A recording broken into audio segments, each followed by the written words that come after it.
Imagina você nasce num lugar onde tudo que você faz parece ser errado. O seu jeito, o seu gosto, as suas preferências. E aí quando você cresce, você começa a ver pessoas iguais a você morrendo ao seu redor. Sendo violentadas, injustiçadas, presas, torturadas.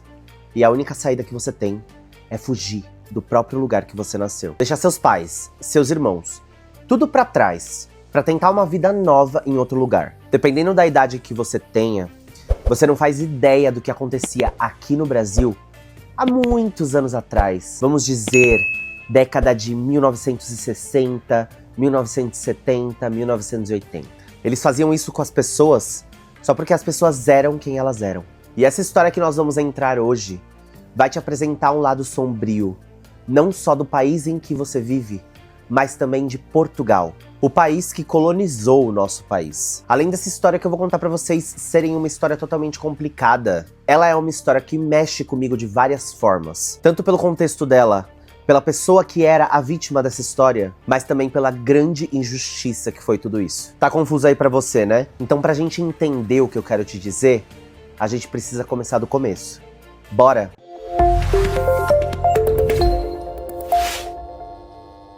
Gisberta Salsi nasceu em 5 de setembro de 1960. Ela nasceu e viveu em um bairro que se chama Casa Verde, aqui em São Paulo. Ela era a filha caçula de 8 filhos e filha do casal Gisberto Salsi e Angelina Mauro Salsi. Desde muito nova ela gostou de arte, ela também expressava uma personalidade muito doce, ela era brincalhona e muito afetuosa com a família. Ela gostava muito de dançar, ela se movimentava muito com leveza e graça desde pequenininha. E desde pequena ela também já tinha uma grande feição por roupas femininas. Sempre que podia, ela pegava as roupas da sua mãe, ela pegava as roupas da sua irmã e ela vestia essas roupas ali escondida. Mas os seus pais não aceitavam muito bem essa situação. Inclusive, quando Gisberta era mais nova, a mãe dela levou ela num médico pra entender se ele podia ajudar ela de alguma forma, porque ela não achava certo que o filho dela naquela época estava usando as roupas dela e coisas do tipo. O médico olhou pra Gisberta naquela época e respondeu pra mãe dela: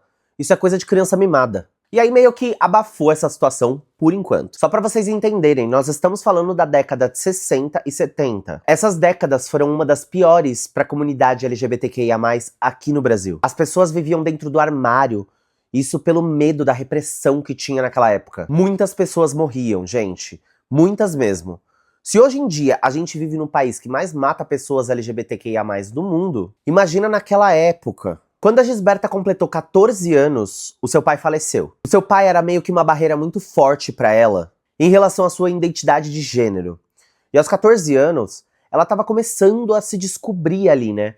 A descobrir aquele mundo, né, que ela queria. Então na infância ela não entendia muito bem ainda como que funcionava, mas aos 14 anos ali, ela já vai pegando, né, aquela afeição pelo gênero, aquele brilho no olhar, né, aquele conhecimento de ser a pessoa que ela gostaria de ser. E com o falecimento do pai dela, ela se sente um pouco mais aberta para poder se assumir para a família. Mas a família, de um modo geral, gente, no início não aceitou muito bem. Só que mesmo assim, não há registros de agressões por parte da família em relação ao gênero de Gisberta. Uma irmã dela, que se chama Jacine, foi sua grande parceira em suas escolhas na vida. Ela chamava a Gisberta, quando pequena, de bonequinha. E era uma forma carinhosa de lidar ali com a irmã. Mas naquela época era muito difícil as pessoas entenderem a identidade de gênero. Por isso, depois que ela se assumiu uma mulher transexual para a família e para a sociedade, principalmente dentro de casa, ela começou a viver num ambiente repressor, muito frio e constrangedor. Nessa época, gente, meados da década de 70, durante o governo do prefeito Jânio Quadros aqui em São Paulo, acontecia uma ação civil por parte da polícia, que era chamada de Operação Tarântula. Era uma operação que foi criada para combater inicialmente a prostituição e o crime, mas no fim era só para mascarar essa desculpa que eles davam, porque eles tiveram como alvo direto as mulheres trans e travestis. Eu digo também travestis porque era como elas se auto-identificavam naquela época, né? Não era tão popular ainda dizer transexuais. A Gisberta mesmo, no início, se reconhecia como travesti, mas depois de um tempo ela passou a se identificar como mulher transexual. Policiais na época, gente, invadiam pensões, quartos, saunas, ruas que eram pontos delas, e todos os lugares que vocês possam imaginar em que tivesse travestis e transexuais, eles invadiam, e eles levavam elas sob acusações de vadiagem e atentado ao pudor. Na prisão, elas eram expostas à humilhação, espancadas, torturadas, queimadas, obrigadas a ficar nuas durante entrevistas e interrogatórios, além de serem obrigadas a assumir seu nome morto e serem obrigadas a raspar os próprios cabelos. Nessa época foram presas mais de 500 travestis só nos primeiros meses de operação. Já a Gisberta cresceu nas ruas de São Paulo, e naquela época não existia oportunidade de emprego para as pessoas assim. Ela já estava ali fazendo a sua transição desde os 14 anos quando ela se assumiu. Então ela já tinha ali cabelos compridos, mudança hormonal e coisas do tipo. A Gisberta, ela precisava de dinheiro para sua própria sobrevivência e ela não tinha oportunidade de inserção no mercado de trabalho de maneira nenhuma. Assim, ela começa a se prostituir aqui em São Paulo. Quando ela completa 18 anos em 1978, ela decide viajar para a França para tentar uma vida melhor, como tantas outras travestis brasileiras da época faziam. A França era considerada um país com mais abertura para as pessoas da comunidade, especialmente em Paris ou em locais onde a arte e a vida noturna tinha mais expressão. Quando Gisberta chega lá, ela se encanta com tudo. Na França, ela teve muita oportunidade porque ela era novinha. Gente, a Gisberta era bem bonita. Então ela começa a atuar como artista, que era a coisa que ela mais amava. Ela fazia show de danças em boates, e lá no início também ela fazia alguns programas, que lá ganhava melhor do que aqui no Brasil, e tinha mais renda, né? Então ela junta uma grana ali nos primeiros meses, e ela guarda essa grana e volta pro Brasil. Isso porque aqui no Brasil, gente, ela queria fazer procedimentos de modificação corporal. E lá na Europa, isso era muito complicado. Então aqui no Brasil era muito mais fácil e muito mais barato também. Então isso já era uma coisa que ela tinha plano. Tanto que essa volta ao Brasil, ela foi super rápida. Ela voltou pro Brasil, fez essas mudanças corporais que ela queria. Se eu não me engano, ela colocou silicone. E ela também acaba carregando mais ali os seus procedimentos hormonais. Depois dos procedimentos, então, ela volta pra França. E ela vai ficar na França, nessa vida entre shows e prostituição, até os 20 anos dela. Em 1980, com 20 anos, ela se muda a Portugal. Ela acaba se mudando mais especificamente em Porto. A Gisberta, na época, tinha se transformado numa mulher belíssima. Ela era bem apresentada, ela chamava a atenção dos homens, chamava atenção em onde ela chegava. Além de ser uma mulher que naquela época tinha pegado muito mais vaidade, expressão, e também era uma pessoa muito generosa. E a carisma ali, né? Que ela não perdia nunca. Isso fez com que ela fizesse muitos contatos ali em Porto, e que ela começasse a trabalhar como performer e artista nas maiores boates LGBTQIA+, que tinham na época em Porto. Ela era conhecida ali, né, pela galera, por representar muito bem a Marilyn Monroe. E todo mundo adorava ela, né? Aquela pessoa jovem, bela, bonita, esbelte. Mas mesmo com todo esse sucesso que ela tava tendo ali nas boates e nos bares, o que ela ganhava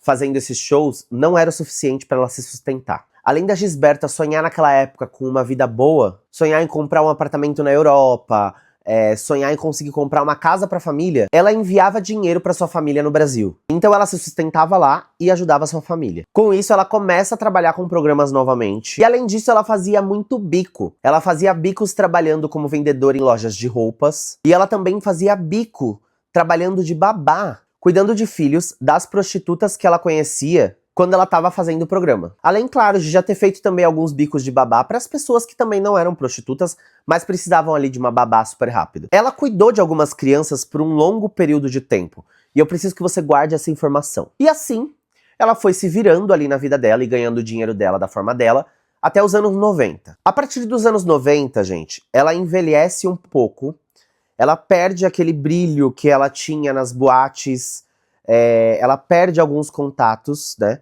E ela começa também a sofrer preconceitos constantes ali, porque não era fácil, gente. Ela vivia ali numa cidade, entendeu? Que tinham pessoas que eram conservadoras e coisas do tipo. Com isso, tudo pra ela era mais difícil ali.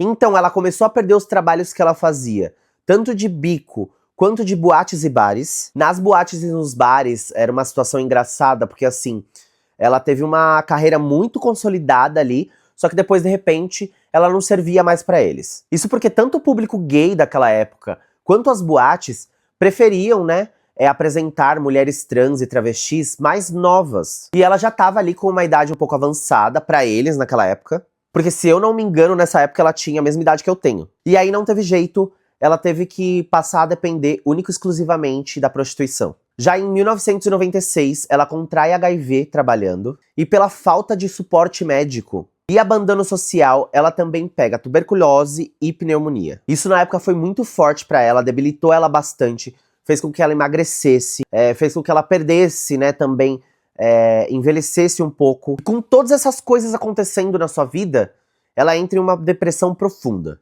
Isso porque, gente, naquela época, não era que nem hoje em dia, né? Quem pegasse HIV naquela época e ainda mais trabalhasse, né, com a prostituição, não poderia mais trabalhar. Isso porque a doença naquela época deixava a pessoa visivelmente debilitada, né? E as pessoas reconheciam. E por conta de tudo isso, ela para então de trabalhar com tudo e ela não tem mais condição de sustentar o seu aluguel em um apartamento lá no centro de Porto que ela morava. Ela morava num apartamento bem pequenininho. Tudo isso foi um longo período de tempo, tá, gente? Eu resumi, mas aconteceu ali um longo período de tempo. Ela pegou HIV em 96 e ela teve que sair do seu apartamento em 2005. Então, em 2005, ela acaba se tornando uma sem-teto. Um pouco antes dela sair do apartamento dela, ela também começou a usar drogas. Então, ela teve ali o seu contato com algumas drogas, ela começou com umas drogas mais leves, e depois ela foi até pro crack. Quando ela começa a morar na rua, isso intensifica. Por causa de toda essa situação, e porque ela começa a se despir ali de vaidade, coisas do tipo, ela para o seu tratamento hormonal. Além disso, ela também corta o seu cabelo, e com isso, né, gente, a visão ali masculina dela começa a voltar. Então os pelos começam a crescer, a barba também. Ela começa a andar pelas ruas toda suja, com roupas rasgadas, e ela dependia sempre de ajuda social de ONGs que tinham ali na região. Ela ia sempre numa ONG pedir por comida e banho, e as funcionárias lá já conheciam ela. Uma funcionária relatou que ela estava muito magra sim, muito fraca, com feridas, usava droga também, e isso deixou ela bastante vulnerável, mas que ela nunca perdeu a educação e a doçura que ela sempre teve a vida toda. No final de 2005, ela encontra um prédio abandonado de uma construção interminada que se localizava na Avenida Fernão de Magalhães, próximo a um campo que era chamado 24 de Agosto. Esse campo era uma área urbana que tinha imóveis antigos e desocupados. Ela então acaba entrando nesse prédio e ela vê uma oportunidade de ficar ali num lugar mais seguro e não ficar na rua. Então ela instala ali as suas coisas e acaba instalando uma barraquinha ali. Nessa barraca havia um cobertor e um colchão velho, tipo bem velhinho, alguns objetos pessoais que ela ainda levava com ela, resto de comidas que ela sempre deixava por ali, e medicamentos e seringas que eram ligadas ao uso de drogas, e tratamentos mínimos que ela ainda mantinha ali com a ajuda das ONGs. Apesar da sua aparência não ser mais a de uma mulher completa, ela ainda tinha silicone. Agora prestem atenção. Próximo desse prédio existia também uma escola que era ali do lado. Ela tinha o nome de Escola Augusto César Pires de Lima. Era uma escola pública.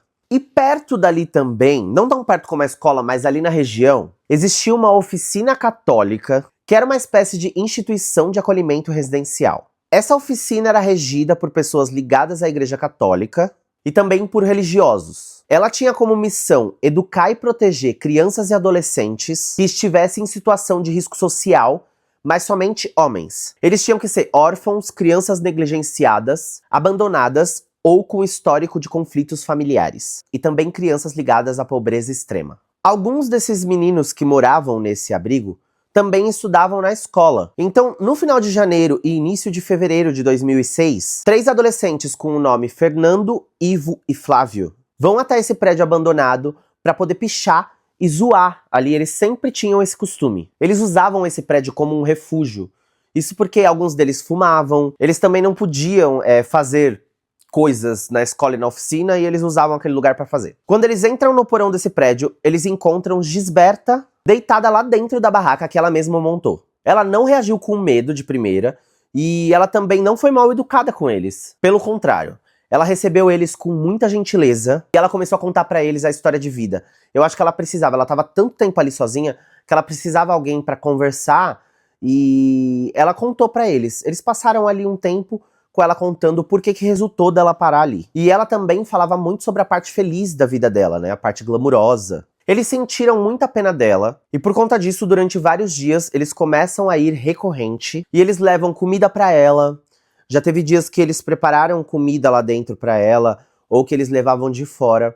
Eles também passavam horas lá conversando com ela, davam cigarros e tinham ali uma parceria. Agora, olha isso, presta atenção.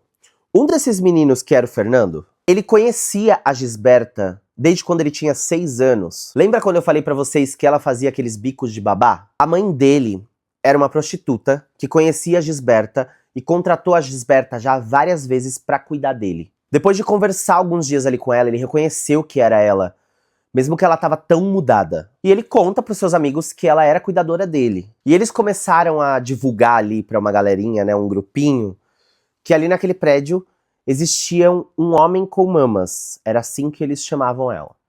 E que eles não sabiam exatamente o que ela era. Se ela era homem ou se ela era mulher. Essa história se espalhou para 14 garotos que faziam parte do mesmo grupo. Eles tinham entre 12 e 16 anos. Eram praticamente crianças, gente. E alguns eram da oficina, só da oficina, outros eram da escola, outros eram dos dois. E com o tempo eles começaram a se interessar nela e eles queriam ver, eles queriam saber o que era aquilo. No dia 15 de fevereiro de 2006, 6 garotos desse grupo vão até lá. Quando eles chegam lá, eles começam a gritar com ela e a xingar ela. Eles falam pra ela, sai daí, a gente não quer você aqui, vai embora. E ela responde, mas eu não tenho pra onde ir. Ela fala, eu não tenho como sair daqui, eu não tenho pra onde ir. Só uma observação, tá? Os 3 que eram amigos dela e levavam comida pra ela, pra ajudar ela, eles também estavam lá, tá? Por conta disso, um dos meninos, que era um dos 3, o Flávio, pega uma pedra enorme e taca na cabeça dela. Com isso, ela começou a sangrar. No primeiro momento, ela cai, mas aí ela levanta de novo. E um outro garoto chamado Davi vai até ela e dá uma rasteira nela, ela cai de novo. Eles encontram um pau ali perto, pegam esse pau e começam a bater nela com o pau e pontapés. Nesse momento, ela começa a gritar pedindo por ajuda. E eles ficaram preocupados porque ali do lado tinha um estacionamento e ficava um segurança ali. Então eles meio que saem correndo, com medo de serem pegos. E aí ninguém viu, tá, gente? Nem o segurança poderia ter visto, mas não viu. Ela então volta pra sua barraca, totalmente machucada, e ela não sai de lá até o dia seguinte. No dia 16 de fevereiro, os 3 do grupo inicial que ajudavam ela voltam até lá. Eles encontram ela totalmente debilitada no chão e com sangue seco na cabeça e muito machucada. Ela ainda vê eles e pergunta pra eles se eles não têm um cigarro pra dar pra ela. Depois disso, ela vira pra eles e diz, gente, por favor, me deixem em paz. Eles então saem de lá e eles retornam com mais 6 adolescentes. Ou seja, agora em 9 pessoas. Um dos jovens, quando chega lá, fala pro grupo assim, tira a roupa dela que eu quero ver se ela é homem ou mulher. Aí o grupo se nega a tirar, ninguém quis mexer com ela porque ela cheirava mal e ela tinha doença. Era isso que eles falavam. Eles então começam uma pancadaria. Eles dão pontapés nela, eles tacam pedra nela, eles batem com paus nela, machucam ela de todas as formas. Ela ainda vira pra eles e grita, não façam isso comigo, seus cafajestes. Além disso, eles vão até a barraca dela e eles destroem toda a barraca dela. E aí eles pegam e vão embora. Eles também só foram embora porque eles estavam com medo também. Começou a fazer muito barulho e eles não queriam ser pegos. Só que, gente, eles deixaram ela, assim, num estado deplorável ali. Toda machucada, debilitada, ela não conseguia mais levantar. De tanto que ela apanhou. No dia 18 de fevereiro, 7 adolescentes voltam lá e um deles grita pra ela pra que ela se levante. Ela diz pra ele, eu não consigo me levantar, eu tô muito debilitada. E aí as agressões voltam a se repetir. Dessa vez eles encontram um pedaço de madeira enorme e eles dão com um pedaço de madeira no seu abdômen. Ela então começa a chorar muito e ela começa a gritar de desespero. Depois que eles começaram a ver que ela estava gemendo de dor, que ela não tinha mais nem força para gritar, eles vão embora. Já no dia seguinte, dia 19 de fevereiro, 5 garotos voltam lá e eles encontram ela nua da cintura pra baixo. Eles tentam chamar ela e ela não responde. Isso porque, gente, ela tava muito fraca. Eles então pegam paus e eles começam a bater nas pernas dela. Ela já não tinha mais força, gente. Então a única reação que ela tinha nesse momento eram pequenos gemidos, assim, ó. Que era o que ela conseguia fazer ali pra expressar a dor que ela tava sentindo. Um certo momento, depois de tanto apanhar, eles notam que ela não tá mais respirando. Mas assim, ninguém ligou muito pra aquela situação e eles vão embora. No dia 21 de fevereiro, os 3 garotos iniciais voltam até o local e eles encontram ela lá caída no chão, na mesma situação, branca, pálida, como se ela já tivesse morta. E aí eles, né, caíram na real. Ela já não tá mais viva, ela tá morta. E aí começou o questionamento, o que a gente vai fazer com esse corpo? Eles então juntaram os 14, né, do grupo que sabiam e que foram lá, todos complôs, gente. Todos esses 14 adolescentes, em algum momento, foram até lá e sabiam do que estava acontecendo. Alguns deles disseram que ela deveria ter, né, um velório ali, que ela deveria ter um enterro digno, mas eles estavam desesperados e eles estavam com muito medo de serem culpados pelo que eles fizeram. E então eles entraram em um acordo que eles iriam jogar ela dentro do poço que tinha dentro desse edifício, que era um poço que ficava meio que ali afastado. Ele tinha 10 metros de altura e ele tinha 1 metro de água dentro dele. Com isso, no dia 22 de fevereiro, eles voltam lá, enrolam a Gisberta em cobertores, alguns cobertores que ela tinha ali, que ela ganhava de doação, pegam ela usando luvas, alguns usavam luvas que trouxeram, e outros faziam sacolas plásticas de luvas. E eles jogam ela nesse poço. O que eles não sabiam é que Gisberta ainda estava viva e respirando. Ela então, cerca de 2 minutos depois que foi jogada, morre afogada. Depois disso, os 14 meninos combinaram entre eles: ninguém fala pra ninguém. E esse era o combinado. Só que o Flávio, um dos 3 garotos que levava comida pra ela no início, ficou com muito, mas muito peso na consciência pelo que eles fizeram. 2 dias depois, no dia 24 de fevereiro, ele tá na escola, né, estudando, e ele tem uma crise emocional fortíssima. Ele então sai da sala de aula e vai até a direção da escola, e ele conta tudo que eles fizeram para a diretora. A escola então aciona as autoridades e a polícia então começa uma investigação imediata. E depois da perícia foi comprovado que a Gisberta não morreu por conta das agressões e ela morreu por conta do afogamento. Quando ela foi jogada lá, ela estava viva e respirando. Nesse meio tempo, né, os 14 meninos foram identificados e eles também foram ouvidos pela polícia. A maioria dos meninos confessou uma participação parcial. Uns disseram que só olharam e não fizeram nada. E outros admitiram que bateram e que ajudaram a destruir a barraca. 3 deles, sendo Fernando, Ivo e José Alexandre, confessaram que arrastaram Gisberta até o poço e jogaram ela. Agora, prestem atenção nisso. Durante as investigações e os julgamentos, conforme eles foram acontecendo, isso foi um meio tempo de 6 meses. Começaram a sair vários escândalos da oficina de São José. Sim, gente, a oficina cristã que alguns dos meninos moravam. Começaram a vazar diversas acusações de que esses meninos eram maltratados dentro desse lugar. E além disso, eles eram abusados e violentados. Inclusive, adolescentes que participaram do crime, durante o julgamento, relataram que eles eram maltratados e que eles sofriam abuso de pessoas que cuidavam deles dentro da instituição. Nesse meio tempo, depois que a bomba explodiu, o diretor da oficina de São José acaba cometendo suicídio. O que esse cara não deve já ter feito com essas crianças, hein? Pra ele sentir assim uma culpa tão grande, porque ele era totalmente ligado à igreja. Eu acho que estourar uma bomba ali na igreja, e eu acho que ele não tinha pra onde sair, e ele achou que a melhor saída seria fazer isso com ele mesmo. A justiça então considera que a morte de Gisberta foi dada por um afogamento, e ela também considera que todos os adolescentes não tinham uma intenção clara de matar ela. O único adolescente que tinha 16 anos e que era o mais velho da turma era o Vitor, e segundo todos os depoimentos, ele não participou diretamente das agressões. Mas ele também não interviu e ele estava presente e ele não pediu ajuda e nem denunciou. Ele foi o único julgado como adulto e ele foi condenado a 8 meses de prisão. A condenação dele foi dada por conta de omissão de auxílio. Só que logo após, a sua pena foi suspensa.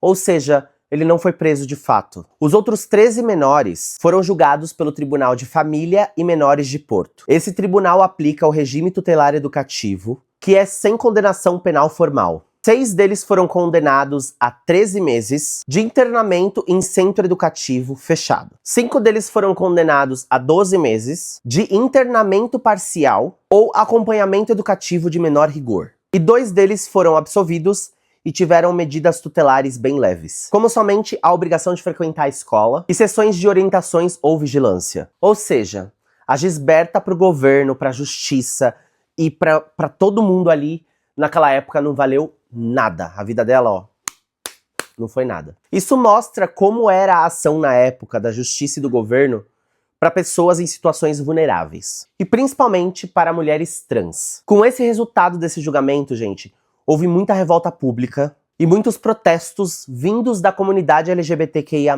O caso se tornou símbolo mundial da impunidade diante a crimes transfóbicos. A imagem de Portugal também ficou manchada junto a setores como direitos humanos, isso por falta de proteção às pessoas trans. Também foram dados como sistema judicial permissivo a menores infratores e falha de acolhimento a pessoas vulneráveis. Já nos anos seguintes, esse caso foi muito marcante nas pressões por avanços legais por direitos LGBTQIA+, em Portugal. Gisberta também virou símbolo de resistência na comunidade em todo o mundo, e hoje a história de Gisberta está presente em documentários, livros, peças teatrais, músicas, inclusive na voz de Maria Bethânia, gente, que tem uma música dela que eu amo, assim, de paixão, que fala sobre Gisberta Salsi, né?